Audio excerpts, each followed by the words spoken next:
Bonjour tout le monde, j'espère que vous allez bien. Aujourd'hui, on va parler de l'histoire du FC Lorient. Pourquoi Lorient et pas un autre club? Parce que Matteo Di Nardo, qui est mon plus ancien abonné, m'a demandé de faire une vidéo sur Lorient et je savais pas trop quoi faire. Donc on va parler de l'histoire de Lorient et j'espère que ça vous plaira.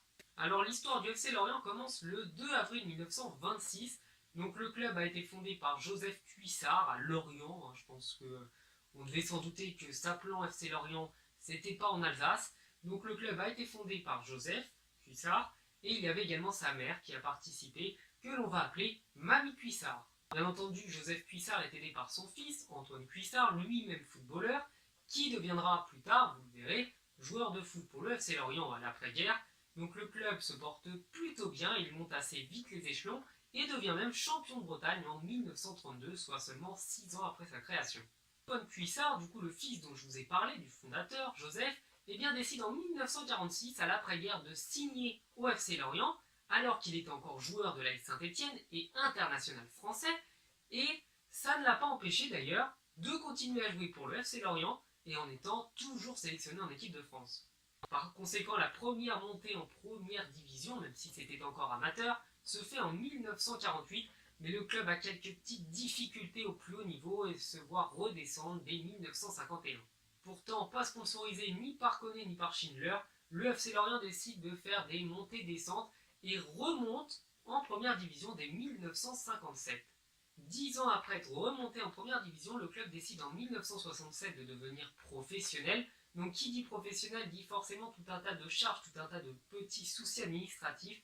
Et malheureusement, le club, par manque de finances, se voit obligé de déposer le bilan en 1978.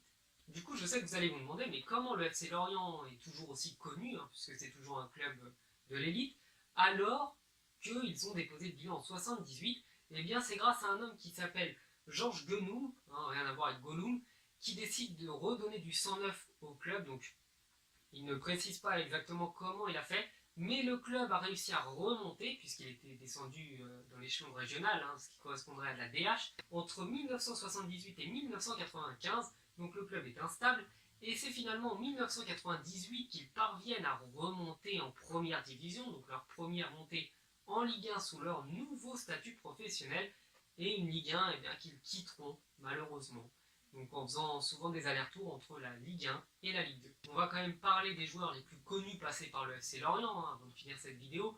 Donc entre autres, il y a Gignac, Vairua, Rémi Rioux, Kevin Gamero, Morgan Amalfitano, Morel, etc., etc.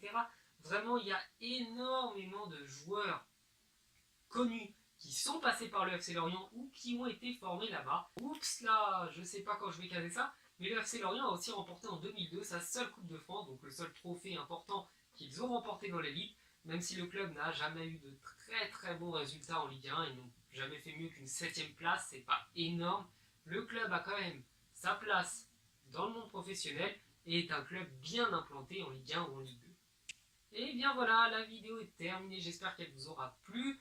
J'espère encore une fois que les vidéos où je parle de l'histoire des clubs vous plaisent, c'est pour ça que je le fais, c'est pour vous, c'est parce que ça m'intéresse aussi de le faire. Donc n'hésitez pas à me donner vos retours dans les commentaires, et je vous dis à la prochaine, ciao.